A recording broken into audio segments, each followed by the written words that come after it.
Hello YouTube, Freddie Cardona here, back again with a quick Pride in Paterson video. Just wanted to show you the site of the pickle factory on Ellison Street that burned down.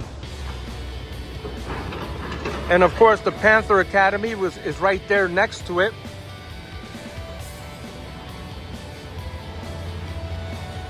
So they're cleaning the debris now. Got the train tracks over here. Just wanted to show you up the street. And I'll show you Memorial Drive as well.